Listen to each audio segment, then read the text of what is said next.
Hola Guripas, retomo la descripción de los uniformes de los Brasiñas. Ya sabéis cómo se conocieron a las tropas de la FEB, la Fuerza Expedicionaria Brasileña, durante la Segunda Guerra Mundial. Después del vídeo anterior en el que me centré en dos momentos tan simbólicos como fueron la llegada al frente de Italia y el posterior regreso a casa, ahora toca ver cómo fue el uniforme de combate, concretamente la uniformidad de invierno, usada a partir de octubre de 1944, cuando el clima en las zonas montañosas de Italia obligó a los brasileños a abandonar su uniforme de verano. Antes de proseguir, me gustaría dedicar unas palabras al historiador César Campiani, uno de los mayores especialistas en la historia de la FEB, con multitud de artículos y libros publicados, y que tristemente nos dejó en febrero de este año. La verdad es que siempre estaba dispuesto a ayudarme, incluso me ayudó a preparar este vídeo, y me gustaría que de alguna manera sirva de homenaje para agradecerle su esfuerzo y dedicación. Y ahora sí, Guripas, empezamos. En el otoño de 1944, las tropas brasileñas cubrían uno de los sectores más críticos de los Apeninos en torno a Porretta Terme. Los alemanes controlaban las alturas, destacando especialmente Monte Castello, la primera gran prueba para las tropas brasileñas. Hoy Monte Castello está grabado a fuego en la historia de la FEB, y es que desde noviembre de 1944 su captura se convirtió en casi una obsesión para los brasileños, que se vio interrumpida por la llegada del duro invierno. No fue hasta mediados de febrero de 1945 que el clima mejoró, permitiendo que el mando aliado moviera al frente en este sector en preparación para la ofensiva final en Italia. Así, el 21 de febrero, dentro de la operación Encore, la FEB pasó al asalto y logró finalmente desalojar a los alemanes de la cima de Monte Castello. Pues este Guripas es el uniforme más representativo de esta batalla, el B2.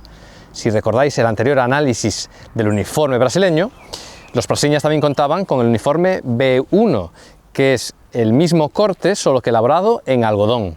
Lo que pasa que al final, con el tipo de clima italiano, los brasileños acabaron usando más el B2, que está elaborado en lana.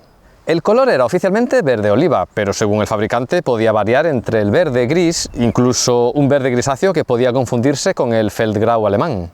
Como veis, llevo cosido el primer modelo de la insignia de la FEB, la palabra Brasil dentro de un parche con forma de corazón. El más famoso, el de la cobra fumante, no pasó a ser reglamentario hasta el 7 de febrero de 1945, y aún así ambos parches convivieron prácticamente hasta el final de la guerra. Quisiera aclarar que el color y sobre todo el corte de la chaqueta de mi uniforme B2 no son 100% correctos, ya que usé como base un uniforme del ejército suizo de los años 70 y 80. Donde más se nota es en el cuello, y debo reconocer que me dio un poco de pena haber tenido que modificar una pieza original. Pero bueno, este uniforme la verdad es que lo hay a patadas y tampoco tiene una gran importancia histórica. Eso sí, al hacerlo, curiosamente, seguí los pasos de los Brasiñas, porque tanto el uniforme suizo como el brasileño era originalmente más largo, como podéis ver en esta imagen. Pero resulta que los brasileños, fascinados por la moda más estilizada de los aliados, decidieron customizar sus uniformes. Así, en un intento por imitar el battle dress británico, o más bien su copia estadounidense, la famosa chaqueta Ike, tanto la tropa como los oficiales empezaron a entallar sus chaquetas y abrigos. Y tal fue su popularidad que desde marzo de 1945 este pasó a ser el uniforme oficial de toda la FEB, incluido el destacamento femenino, bajo el nombre de blusa modelo DI, siglas por Depósito de Intendencia. Y que sepáis que en el caso de la tropa, estos bolsillos se elaboraban con el sobrante de tela, pues los bolsillos eran algo exclusivo de los oficiales. En cambio, en el pantalón de lana era distinto, que ya contaba con bolsillos en los muslos en ambas versiones, tanto para oficiales como para tropa, al contrario de lo que pasa con la versión B1 de verano. Y bueno, como veis, sigo llevando las polainas de lona estadounidenses, pero a medida que avanzaba la guerra es menos habitual encontrarlas en imágenes. Hay que entender que en el frente las estrictas normas de uniformidad suelen relajarse priorizando la practicidad, por lo que es habitual ver a los brasiñas con una versión recortada de las polainas o incluso directamente sin ellas. Además de que con la llegada del frío y sobre todo de la humedad, los brasileños recibieron grandes cantidades del cubrebotas estadounidense de caucho. Oficialmente en inglés Overshoes Arctic, el término ártico hace referencia a que se diseñaron para climas fríos, pero que os quede claro que no fueron ideados específicamente para la nieve, sino para proporcionar aislamiento térmico en general. Si queréis saber más sobre este calzado tan curioso, os dejo un vídeo donde analizo en detalle el cubrebotas. Además de las polainas y el cubrebotas, la FEB recibió más material estadounidense como el casco M1, ya que el ejército brasileño todavía no había generalizado el uso de cascos de acero ni su industria estaba preparada para fabricarlos. Y bueno, debajo llevo la conocida como Jeep Cap. En realidad, Cap Wool Knit M1941. Se trata de un gorro de lana adoptado por el ejército estadounidense en 1942. Aunque fue ideado para llevar debajo del casco, se hizo tan popular que tanto los soldados estadounidenses como los brasileños acabaron usándolo directamente como prenda de cabeza, muy a pesar del alto mando aliado, que lo consideraba poco marcial. En cuanto al casco, puede afirmarse que los brasileños lo utilizaron generalmente sin ningún tipo de red mimética. Para que os hagáis una idea, después de ver y revisar cientos de fotografías de la FEB, apenas he encontrado estas pocas excepciones.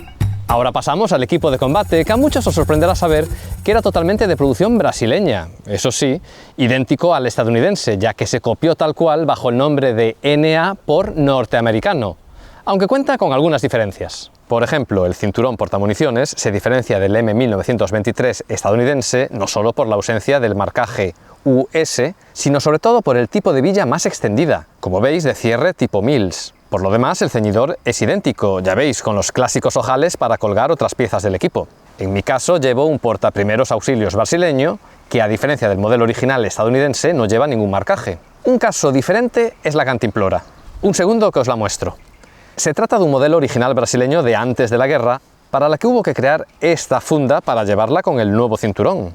En cuanto a la bayoneta, tanto la versión corta como larga sí era directamente de producción estadounidense, al igual que el fusil correspondiente, ya que los brasileños combatieron durante toda la guerra con armamento 100% de los Estados Unidos, y aunque contaban con equipo de combate propio, también recibieron bandoleras como estas de los estadounidenses para cargar con munición extra. Pueden verse en algunas imágenes de época, al igual que pasa con la bolsa de munición, la conocida como General Purpose Bag. Cuanta más munición cargue el soldado, mejor. Pensar que este ceñidor puede transportar un máximo de 100 cartuchos para el fusil 1903, el arma larga estándar de las tropas brasileñas en el frente de Italia. Y es que resulta que los estadounidenses durante toda la guerra fueron muy reacios a compartir con sus aliados su más moderno fusil semiautomático M1. Como en todo hay excepciones, y el Garand puede verse en manos brasileñas en contadísimas fotografías. Para que os hagáis una idea, solo he encontrado estas 5 imágenes. Así que si recreamos a la FEB, a mi entender, el único fusil recomendado es y seguirá siendo el Springfield, porque ya sabéis mi opinión, debe recrearse la norma y no la excepción. Por cierto que tras analizar muchas imágenes, diría que en la FEB el fusil de cerrojo se llevaba bastantes veces con la correa de loneta en lugar de la clásica de cuero.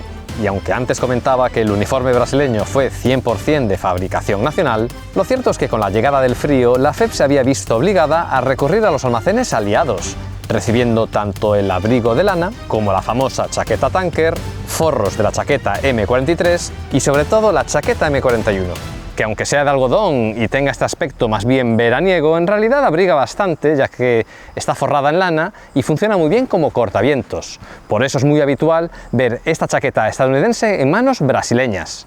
Y debajo valía de todo: camisetas, camisas de franela, jerseys de lana, el uniforme B2, incluso como en mi caso, el uniforme de verano B1. Como veis, ahora estoy representando una fecha tardía, ya que llevo el famoso parche con la cobra fumante. Que sepáis que se fabricaban artesanalmente en varios talleres italianos y eran siempre bordados. Y los soldados no recibieron la versión pintada sobre metal hasta embarcar rumbo a casa. No puedo terminar este vídeo sin mencionar otra batalla íntimamente ligada a la historia de la FEB: Montese. Esta batalla, que tuvo lugar entre el 14 y el 17 de abril de 1945, se convirtió en la más sangrienta hasta la fecha de toda la historia del ejército brasileño desde la Guerra del Paraguay del siglo XIX. Y por primera vez los 3 regimientos de infantería de la FEB combatieron juntos. Aprovecho para rescatar esta imagen de una patrulla tomada tan solo 2 días antes de la ofensiva, en la que falleció uno de los soldados brasileños más famosos, el tercer sargento Maxwell Filho, de la primera compañía del primer batallón del 11º regimiento. Por cierto, fijaros en la práctica vista también entre los estadounidenses de llevar el barboquejo del liner por debajo de la olla de acero. Aprovecho para mostraros una configuración típica de patrullas de reconocimiento como las que precedieron a la batalla de Montese. Bueno, diferente, básicamente he cambiado el Springfield por el subfusil y he eliminado la bayoneta. Como veis, llevo el M3, pero los brasileños también contaban con el famoso Thompson. Estos subfusiles los tenían en pocas cantidades y los custodiaba la compañía, que los distribuía sobre todo, pues por ejemplo, para este tipo de patrullas. Por eso es posible ver esta configuración tan extraña de subfusil con ceñidor para fusil. Entiendo que en este caso el soldado habrá recibido temporalmente el subfusil y no ha considerado por eso necesario cambiar el ceñidor. Que si no, otra opción posible también era llevar los cargadores directamente en los bolsillos frontales del pantalón. tal que así. Bueno, y como veis, los brasileños también contaban con una copia del pistol belt estadounidense, solo que en este caso también sin las siglas US y con el cierre tipo Mills. Y también veis que bueno, he cambiado la bayoneta por el cuchillo M3 con la funda M8. Al final de la campaña en Italia, con la llegada del buen tiempo, los soldados brasileños dejaron atrás tanto las botas árticas como las chaquetas más invernales, volviendo así a un estilo más propio brasileño, con la omnipresente chaqueta DI como elemento central de su uniforme. Y estas prendas no solo se hacían a partir del uniforme de lana, sino también con la versión de algodón, e incluso las camisas eran transformadas siguiendo este nuevo patrón. Pues hasta aquí el vídeo de hoy. Si te interesa la historia de los brasileños en la Segunda Guerra Mundial, te quedan aquí 2 vídeos para que sigas profundizando en la historia de la FEB. Muito obrigado, nos vemos en el próximo vídeo y rompan filas.